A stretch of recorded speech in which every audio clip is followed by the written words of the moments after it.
La historia que el mundo vio en la película remake estadounidense Siempre a tu lado o en la versión japonesa Hachiko Monogatari cuenta la historia de Hachiko, un perro Akita propiedad de Hidesaburo Ueno, un ingeniero agrónomo que se dedicaba a la docencia en la Universidad de Tokio.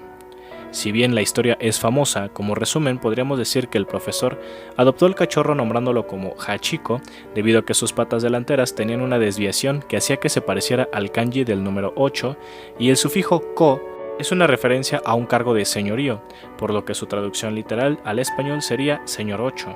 Hachiko siempre dejaba a su amo en la estación de trenes de Shibuya cuando éste se iba a trabajar, y a su regreso el perro también lo recibía en el mismo lugar, siendo así por bastante tiempo, y llamando la atención de muchas personas de la comunidad, quienes ya conocían e interactuaban con el perro. Sin embargo, el 21 de mayo de 1925, el profesor Ueno sufrió una hemorragia cerebral mientras daba clase, y desgraciadamente falleció. Hachiko se quedó esperando desde ese día en la estación de trenes de Shibuya por 9 largos años, tiempo en el que amigos y conocidos del kan lo alimentaron y cuidaron, poniéndole el sobrenombre de Chuken Hachiko, que traducido al español diría perro fiel Hachiko. En 1934, una estatua de bronce se erigió en la estación de Shibuya, ya que el lugar era ya muy bien conocido como un destino turístico de nacionales y extranjeros ocasionales que iban a ver a Hachiko esperar a su amo. Cabe mencionar que en la ceremonia de la estatua, el perro estaba presente. El 8 de marzo de 1935, cerca de los 10 años de espera, Hachiko fue encontrado muerto frente a la estación de Shibuya. Hachiko falleció de cáncer terminal y filarosis cardíaca. Fue velado en la sala de equipajes de la estación de Shibuya y en la imagen que tienes en pantalla podemos observar a Yaeko, la viuda del profesor Ueno. Durante el velorio ella se encuentra del lado derecho al centro. La estatua de Hachiko tuvo que ser fundida para fabricar armamento. Sin embargo, 2 años después del fin de la Segunda Guerra Mundial, una nueva estatua fue erigida, así como también un monolito de piedra en el cementerio de Aoyama al lado de la tumba del profesor. El 8 de marzo de todos los años se lleva a cabo un festival en la estación de Shibuya para recordar a Hachiko, al igual que en la estación de trenes de Odate, ya que el suave lomito nació cerca de ahí.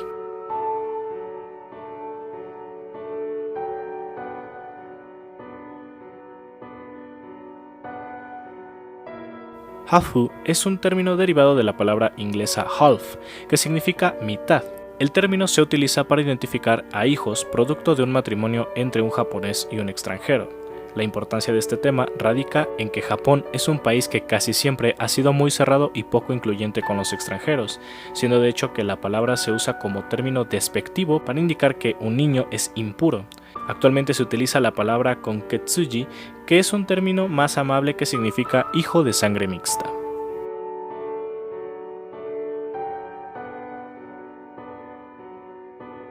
Akira Kurosawa fue un prolífico, influyente y muy reconocido director de cine japonés que inició sus trabajos artísticos durante la Segunda Guerra Mundial con películas propagandísticas, ya que la censura del gobierno le exigía enaltecer la imagen japonesa. Sin embargo, en el periodo de la posguerra, Kurosawa se adentró en propuestas más libres, llegando incluso a dirigir una película que criticaba al anterior régimen japonés y la postura derechista. Este director ha sido nominado a 6 Óscares y ganado 3, 2 premios BAFTA, 2 premios de la Academia Japonesa, Palma de Oro del Festival de Cannes, 6 premios del Festival de Cine de Venecia, 1 premio del Festival de Cine de San Sebastián, 2 Kinema Junpo, 2 OSIC y muchos más, llegando a influir en grandes directores occidentales como Quentin Tarantino, Steven Spielberg, Martin Scorsese, Francis Ford Coppola y muchos más.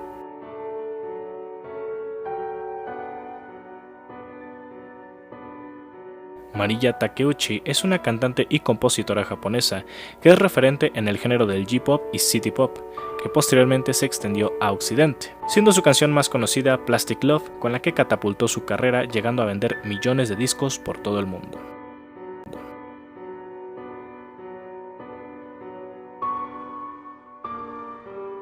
El tema de este iceberg se podría traducir como el aislamiento de Japón, y esto es debido a que la isla pasó mucho tiempo de la historia sin establecer contacto con países extranjeros, exceptuando a Portugal en el periodo feudal y Holanda en el periodo del shogunato Tokugawa. La apertura forzada de Japón se debe a amenazas de invasión y amedrentamiento por parte de los Estados Unidos, nación que en 1853 envió 4 barcos comandados por Matthew Perry, siendo este el mensajero de las intenciones del Imperio de América. Abrir los puertos para comerciar solo con los estadounidenses o sufrir una invasión. Las tropas estadounidenses se retiraron de las costas de Edo, que era así como se llamaba antes a la ciudad de Tokio, con la promesa de volver al año siguiente. La sociedad nipona se partió en dos. Por un lado, los aislacionistas que sostenían que debían seguir encerrados y sin contacto, pues involucrarse con el mundo exterior era toparse con gente como los estadounidenses, y por el otro lado, los que buscaban la apertura del país para avanzar como sociedad. Para no extender más este relato, el shogun terminó por consultar al emperador, que en ese entonces solo era un símbolo sin poder. Este le consultó acerca de qué era lo que se tenía que hacer. Al año siguiente, los americanos recibieron un sí por respuesta, pues no quedaba de otra. Japón era inferior en cuanto a tecnología de guerra, pero el daño ya estaba hecho. La gente ya no confiaba en los shogunes, lo que terminaría iniciando un conflicto que finalizaría con el sistema militar de Japón y restaurando el poder de los monarcas. Este periodo es conocido como la Restauración Meiji. Aún hoy en día, los japoneses siguen optando por ser una cultura más o menos hermética, con poca aceptación al occidental.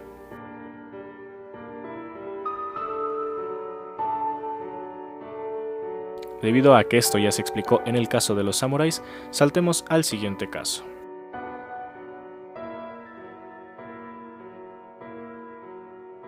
Una de las costumbres más peculiares de Japón es su tradicional comida de Navidad, ya que si bien existe la costumbre de hacer platillos especiales para la cena, en Japón se opta bastante por comprar pollo frito, en particular en la cadena KFC, siendo que este, de hecho, vende paquetes navideños que generan largas filas de personas que ya han apartado sus pedidos desde inicios de diciembre.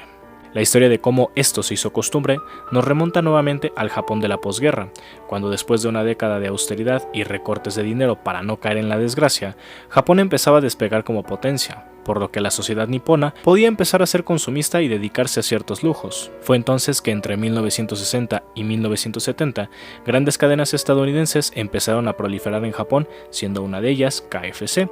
A todo esto recordemos que debido a su religión y al aislacionismo, Japón no tenía tradiciones de Navidad, por lo que KFC, a través de una campaña de marketing, convenció a los japoneses de comprar sus productos de Navidad bajo la idea de que esto era lo que se hacía en Estados Unidos en Navidad. Y en ese entonces Japón tenía un gusto marcado por lo occidental. Una historia más de cómo el marketing se convirtió en costumbre.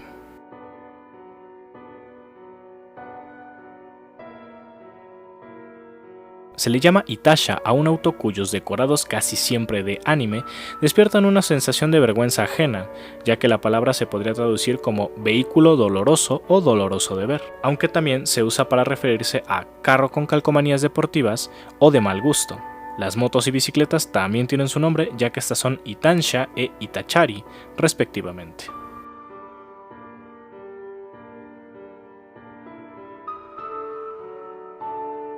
El término karoshi se utiliza desde 1987 y se refiere a morir por exceso de trabajo. Lo que al principio era solo un problema aislado, poco a poco se convirtió en un problema de salud pública para Japón, ya que anualmente se están registrando más de 2.000 muertes por karoshi. Si una corte o juez llegase a dictaminar una muerte por karoshi, la familia del fallecido podría recibir una compensación de $20,000 por parte del gobierno japonés y 1.600.000 por parte de la empresa que tenía contratado al individuo.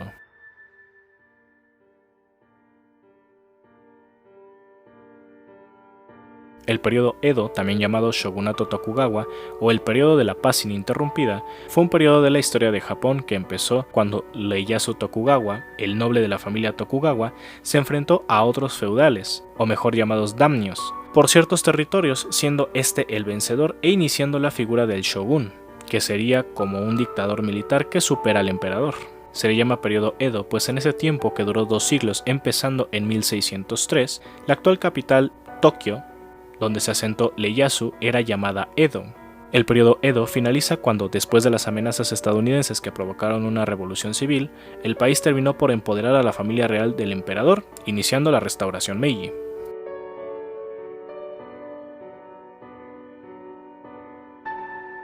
El término Bosozoku es una palabra que se emplea para señalar a los miembros de bandas de motociclistas pandilleros. Esta subtribu urbana se identifica por andar sobre motocicletas modificadas mecánica y estéticamente, con colores que pueden indicar la banda a la que pertenece el propietario o sus ideologías. La tribu nació en los años 50 como grupos de motociclistas que no respetaban las leyes de tránsito y causaban destrozos.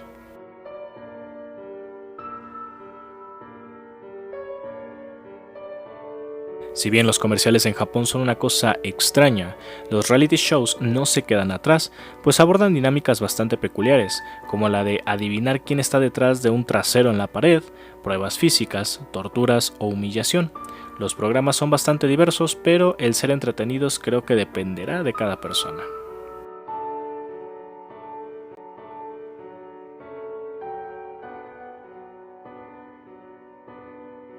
La ocupación de Corea es un periodo de la historia de Corea en el que el imperio japonés convirtió precisamente al país en su protectorado y posteriormente en una colonia. Esto inició debido a los tratados firmados con la dinastía Joseon y por el fallecimiento de la reina Min. Sin embargo, para esto debemos remontarnos un poco más atrás. Después del incidente con Matthew Perry, Japón se abrió al mundo y una de sus primeras tácticas fue el envío de miles de estudiantes japoneses a países extranjeros para aprender de ellos y que el incidente con los Estados Unidos no se volviera a repetir, algo así como espías. Japón aprendió de los colonialismos europeos como el de Reino Unido, Francia y España, por lo que optó por copiar el modelo, echando miradas a Corea por su posición estratégica, ya que si alguna potencia o enemigo se asentaba en Corea, supondría una desventaja militar para Japón. Corea en ese entonces era un estado vasallo de China que estaba gobernada por la dinastía Qing. Véase como estado vasallo un territorio que paga tributos a un país. Japón inició negociaciones pacíficas con la familia Joseon para que Corea se independizara, a lo que recibieron una respuesta negativa. Japón, obviamente, no se iba a quedar de brazos cruzados y aprovechó un incidente ocurrido en Gangwon. El incidente se refería a un barco japonés que había sido atacado en un puerto coreano, puesto que este no tenía permiso de desembarcar ahí. Por lo que, después de 8 días del ataque, Japón envió barcos de guerra que causaron destrozos en Gangwon, obligando a la familia Joseon a negociar con ellos sí o sí. Las condiciones eran las siguientes. Corea declaraba su independencia de China abriendo sus puertos para comerciar con Japón, por lo tanto Corea ya no debía pagar impuestos a China. Por su parte, Japón le ofrece protección militar al dejar entrar a la armada nipona al país, rigiendo el territorio bajo las leyes de Japón. A China y la dinastía Qing no les agradó en lo absoluto la negociación, especialmente porque China se encontraba bastante debilitada por las guerras del opio, que fueron conflictos que China mantuvo con Gran Bretaña y Francia, por lo que no podía darse el lujo de perder su influencia en la península. Cabe mencionar que Japón no logró dominar Corea a la primera, pues los incidentes fueron muchos en los cuales firmó varios tratados con China que hasta ese momento solo le habían permitido establecer bases militares. Los incidentes más importantes de todos los que prendieron el fuego y la tensión entre Japón y China fueron el incidente de Kim Ok-gyun, un rebelde japonés que se había unido a los anarquistas que se rebelaron contra la familia Joseon en un intento de golpe de estado. Dicho personaje huyó de Corea a Nagasaki, pero fue extraditado más tarde a petición popular para ser enjuiciado. Sin embargo, los militares chinos secuestraron al individuo, lo destataron y lo mostraron como advertencia pública a los rebeldes, lo cual no agradó a Japón, ya que lo que estaban mostrando era un japonés derrotado. Japón, ya harto y con ganas de dominación hacia Corea, atacó buques chinos, lo cual inició la primera guerra sino-japonesa con una arrasadora victoria para Japón. Los resultados fueron la entrega de Taiwán, Isla Pescadores y Liaodong a Japón y el reconocimiento de la independencia de Corea, lo cual iba perfecto con los planes japoneses, además de que también les dieron compensaciones millonarias por daños de guerra. Sin embargo, Liaodong tenía un puerto muy especial, Puerto Arthur, en donde ya se habían asentado los militares del Imperio Ruso, ya que estos tenían permiso de China para usar este puerto debido a que su principal puerto, el de Vladivostok, se congelaba en invierno.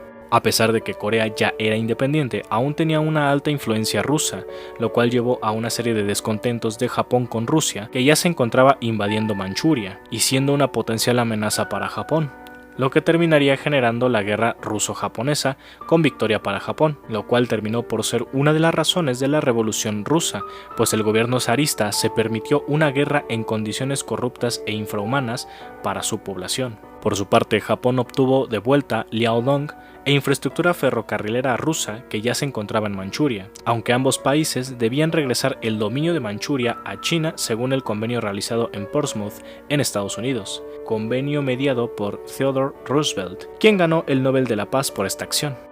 Entonces, ya sin influencia de China ni Rusia, Japón volvió protectorado a Corea en 1905 y 5 años después la anexó a su imperio, empezando con la invasión, ya que de forma sistemática Japón buscaba desaparecer la cultura coreana. En las escuelas se enseñaba el japonés y no el coreano, se reprimía cualquier símbolo o representación de la cultura coreana. De hecho, los coreanos pasaron a la categoría de esclavos o inferiores, siendo víctimas de crímenes de guerra como asesinatos, torturas, violaciones, saqueos, entre otros. El Escuadrón 731 experimentó atrocidades con ellos. Las mujeres coreanas eran prostituidas a los militares japoneses. Básicamente, los coreanos estuvieron a punto de ser exterminados cruelmente. El dominio de Japón sobre la península terminó después de la rendición del Imperio de Japón al final de la Segunda Guerra Mundial.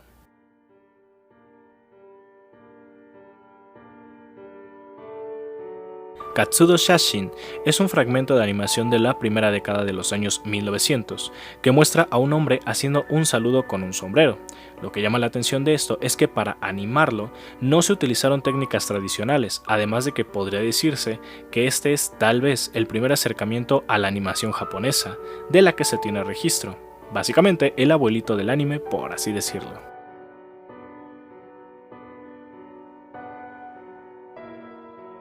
El caso de El Bosque de los Suicidios, debido a que ya lo hemos visto en el tema de Logan Paul, lo pasaremos de largo.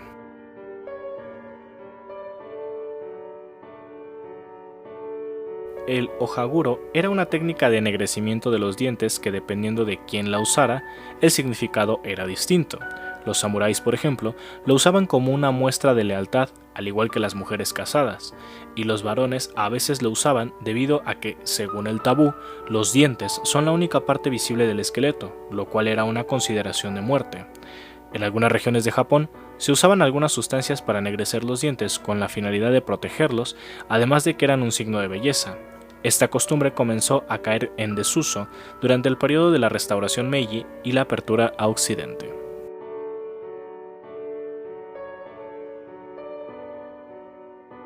Los yokai son espíritus o fantasmas del folclore japonés que cuentan con ciertas características, comúnmente asociadas a su forma o lugar de muerte, llegando a impregnarse en el lugar o desarrollando características especiales. A lo largo de este iceberg veremos algunos ejemplos, aunque es muy probable que haga un video acerca de estos mismos.